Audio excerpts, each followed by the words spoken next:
Hello, you curiously fleshy robot penises. Jim Sterling here, and this is Call of Duty Infinite Warfare, which really could describe the series as a whole at this point. To its credit, the campaign is the best that the series has seen in about 1,000 years. I think the last time I properly enjoyed a COD campaign was Black Ops 2, way back in the olden days, but this one's okay. Multiplayer, I ain't touching it again. It's impenetrable at this point. 10 years of the same game, more or less, released over and over. Predominantly enjoyed by a very obsessive fan base that only really plays Call of Duty. People like me who play it once a year, or newcomers, no dice anymore. It's done. It's that goose is cooked, my friends. At least as far as I'm concerned.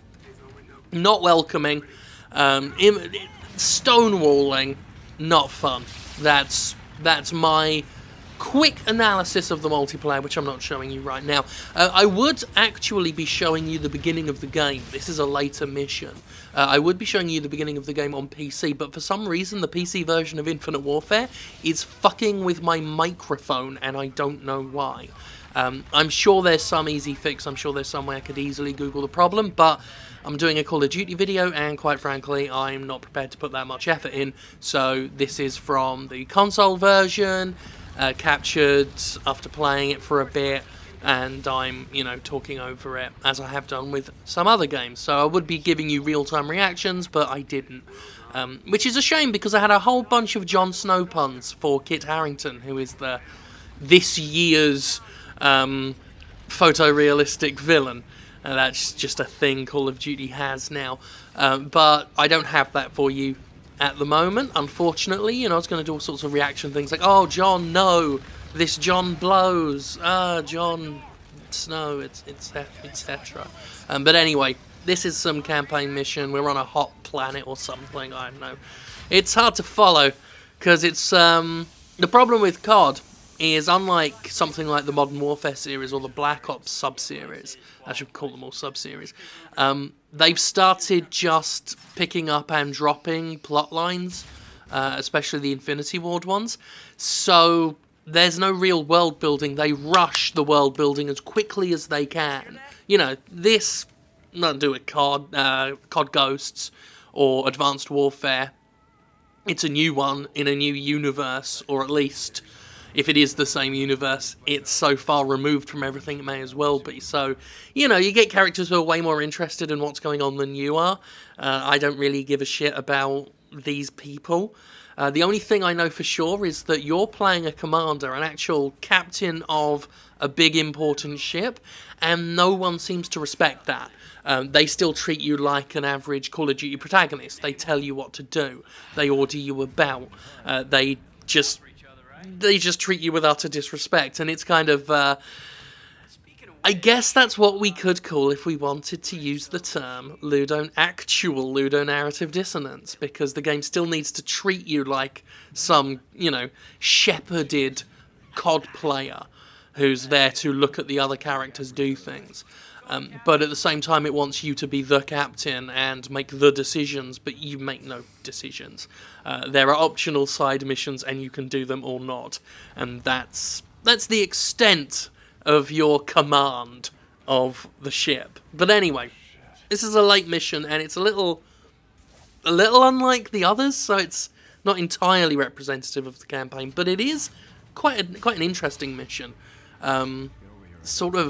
They tried to put a bit of horror into it. There are these robots, as we can see here. We're getting the first hints of it, that robots here, worker drones and stuff, have gone rogue. So it becomes this kind of weird sci-fi light horror thing. One thing you can do, though, as captain of your own ship in this game is open your own doors. Normally in a COD campaign, you get to watch everyone else do all the stuff. But no, you actually get to open the doors this time, which is a nice little illusion of player agency that I certainly appreciate. Worker drones. It's Call of Duty, basically. It's, in terms of campaign, as I said, one of the better ones. Multiplayer, a write-off for me now. Zombies, I've only played it once so far. It's okay. It seems to be okay. I do like the 80s aesthetic it's got going on. Zombies in Spaceland. Oh, here we go. Scary robot zombie thing. The guns are alright.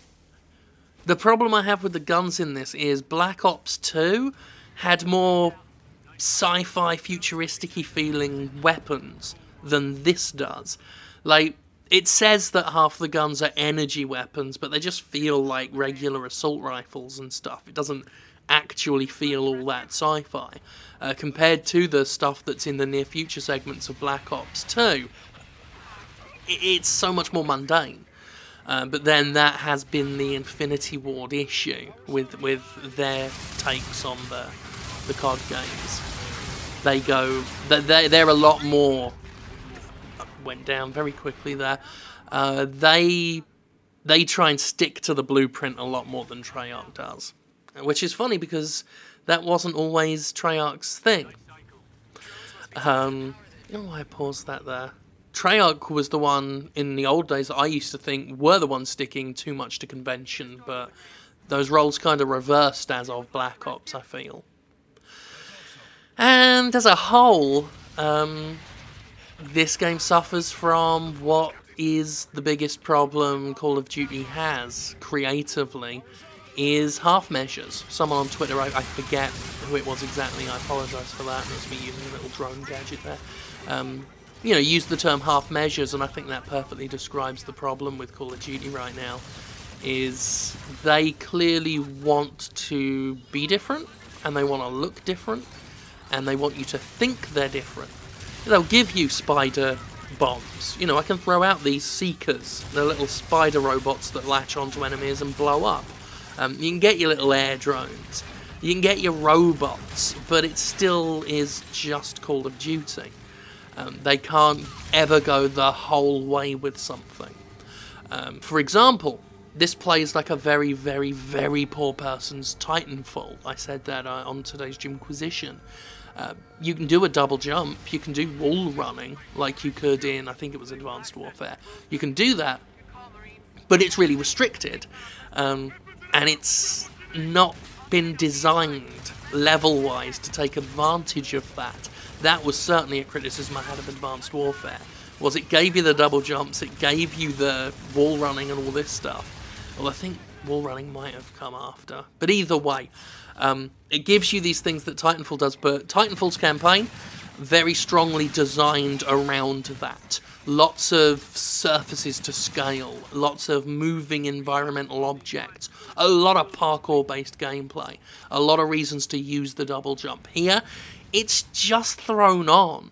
It's just this, light garnishing on top of very familiar Call of Duty gameplay of running and shooting and avoiding all the grenades. And so it can never, ever break free of its constraints, even though I feel like it kind of wants to. But there's some neat things, little gimmicks, and they're cool, like this, hacking a robot. You can hack different robots remotely. I wanted to take out a sniper robot, so I hacked this and brought it round, which I thought was very clever on my part. There's the sniper. Go over, hit self-destruct, boom, dead sniper. Simple as. Get some more hacking devices here to hack more robots. This gun has an attachment in from like a heat-seeky thing, which apparently can track robots. I guess it must get it gets pretty hot in a computer, so it must get pretty hot in a robot. Hack the sniper robot. A little too late, actually. There was just this one left, so I shot its leg anyway, and that was about the end of it for me. It's gonna blow up. There we go. That's that. So yeah, I've not had a bad time with the campaign. I was bored shitless with the last one. Was it Advanced Warfare? What, or was it Black Ops? I think it was Black Ops 3. I was still bored shitless by that one as well. We're at the point where I can't remember them. You know, I know Advanced Warfare had Spacey, and I think that was the one I reviewed for the Escapist. And Ghosts before that was Destructoid, but Ghost was... I'm going to have to look this up. You keep looking at me shooting robots. This is how bad the series has gotten that I'm now Googling. Because I want to point out a fun thing. And why there's something very special about Infinite Warfare with, as far as I'm concerned, career-wise. Here we are, Call of Duty. Blimey, that's a lot of them. From 2003 to 2016. They haven't missed a year. They haven't missed a fucking year since 2005 with Call of Duty. Where are we? So we've got Black Ops 2010, Modern Warfare 3. So the last one I did for Destructoid was Ghosts in 2013. Then it was Advanced Warfare 2014, that was The Escapist. Then Call of Duty Black Ops 3 for the Jimquisition.com. That's why this one, Infinite Warfare, is a little bit special to me. Are we still on the robot mission? Yes. Okay, I've got time to talk. Because the last game I ever reviewed for Destructoid was Call of Duty Ghosts. And the last game I ever reviewed for The Escapist was Advanced Warfare. So I made a joke about how Black Ops 3, could that be the last thing I do for the Jimquisition, and therefore, is that my career done? But we made it a year, so that's a time for a celebration. I'm actually going to have two, when I finally get around to reviewing this for the site, 2 Call of Duty reviews under our belt for the Jimquisition.com. Perhaps the most blacklisted video game review website on Metacritic. That's the way the news goes. So there we are. This mission has some more stuff to it, but I cut it there to avoid spoilers in case you cared about that kind of thing. This is Space Combat, or as I like to call it, Jim doesn't know what the fuck he's doing combat. Chasing a lot of little ships about, locking on, shooting them, and that's about that. This is again a rather late stage mission. They keep talking in the campaign like it's almost done. I don't know whether it is. If it is, then it's... I'm a little bit let down, not because I expect a particularly lengthy Call of Duty campaign ever, but because they did give us lots of branching paths, and I've done all the optional missions. And that would mean a lot of the optional missions are the gameplay, like the game's full running time. That's much of it. If I were to blaze through the story missions, then I'd probably be done super quick. At least that's the impression I'm getting. I could be wrong. But anyway. It's just hard to recommend a game like this now.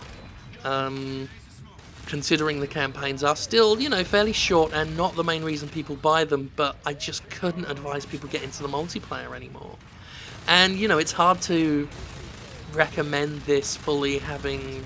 you know, just finished playing and reviewing Battlefield 1 and Titanfall 2, which, regardless of what I think about EA, and regardless of what EA clearly thinks about me, are 2 highly superior games compared to this. Again, this game of half measures.